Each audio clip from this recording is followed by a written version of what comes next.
থেকে 54 পর্যন্ত কারো 55 পর্যন্ত কারো কোনো সমস্যা আছে কিনা বলেন। কেউ একটু রিভিউ করেন দেখি কিরকম বুঝছেন। 51 ধারায় বলছে যে আপনার মতামতের কারণ যখন প্রাসঙ্গিক, এখানে বলছে যে যখন কোনো মানে জীবিত লোকের অভিমত যখন প্রাসঙ্গিক তখন উক্ত অভিমত যে সকল ভিত্তির উপর প্রতিষ্ঠিত সেই ভিত্তিগুলো প্রাসঙ্গিক। যেমন কোনো বিশেষজ্ঞ কোনো অভিমতে উপনীত হওয়ার জন্য তার পরীক্ষা নিরীক্ষার কারণ দিতে পারেন। অর্থাৎ ধরেন কোনো ডক্টরের কথা ম্যাম, উনি তো হচ্ছে যে কোনো ফরেনসিক রিপোর্ট সম্পর্কে যদি কোনো তথ্য দেয় তখন সেটা প্রাসঙ্গিক হয়ে যাবে, এরকম আর কি। আর 52 ধারায় বলছে দেওয়ানি মামলার আচরণ প্রমাণ করার জন্য চরিত্র প্রাসঙ্গিক। 52 হচ্ছে দেওয়ানি মামলা সম্পর্কিত আর কি।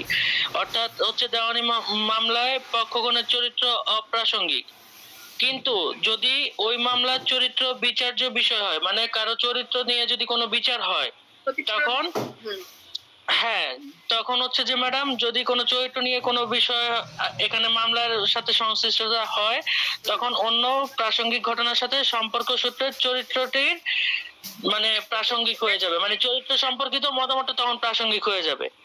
আর হচ্ছে 55 ধারা যেটা বলছে ক্ষতিপূরণ, মানে একটা হচ্ছে দেওয়ানি মামলার চরিত্র প্রাসঙ্গিক আর একটা হচ্ছে ক্ষতিপূরণ, যখন মানে ক্ষতিপূরণ বিষয়ে যে চরিত্রগুলো সেগুলো প্রাসঙ্গিক হবে। অর্থাৎ দেওয়ানি মামলার যে ব্যক্তির চরিত্র যদি তার প্রাপ্য ক্ষতিপূরণকে প্রভাবিত করে, মানে যদি ক্ষতিপূরণকে কোনো বিষয়ে প্রভাবিত করে চরিত্র রিলেটেড তখন সেটা প্রাসঙ্গিক হয়ে যাবে।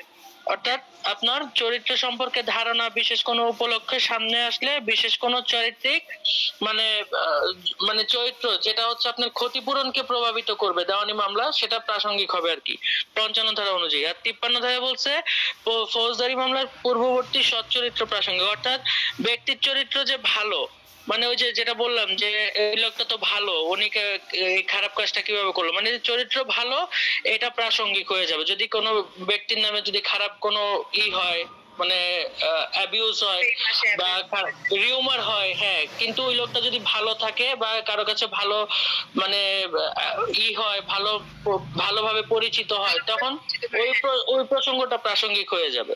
আর 53 ধারায় বলছে পূর্ববর্তী সচ্চরিত্র প্রাসঙ্গিক।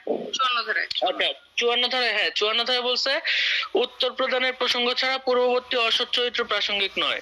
এখানে বলছে যে আপনার অভিযুক্ত চরিত্র খারাপ তা এটা অপ্রাসঙ্গিক, মানে এই লোকটা তো খারাপই, এটা তো চরিত্র তো আর খারাপ বলা তো এটা অপ্রাসঙ্গিক, তাই না? কিন্তু অভিযুক্ত চরিত্র যদি ভালো বলে সাক্ষ্য দেওয়া হয় তখন তা মানে খারাপ চরিত্রের জন্য সাক্ষ্য দেওয়া যাবে, মানে ওইটারই রিভিউ করছে 53টারই রিভিউ হচ্ছে 54 ধারায় বলা হয়েছে আর কি। এখানে শুধু দ্বিতীয় নম্বর ব্যাখ্যা অর্থাৎ 2 নম্বর ব্যাখ্যা একটা কথাই বলা হয়েছে নতুন ভাবে যে পূর্ববর্তী দণ্ডাদেশটা প্রাসঙ্গিক হিসেবে ধরা হবে। হ্যাঁ, কোন অপরাধে দণ্ড হলে খারাপ চরিত্রের প্রমাণ হিসেবে সাক্ষ্য দেওয়া যাবে আর কি। এটাই খালি দ্বিতীয় নম্বর ব্যাখ্যায় নতুন ভাবে যুক্ত হয়েছে, বাকিটা কিন্তু আপনার 53 ধারায় যে বিষয়টা বলেছে ওইটা এখানে রিভিউ করা হয়েছে। হ্যাঁ আচ্ছা।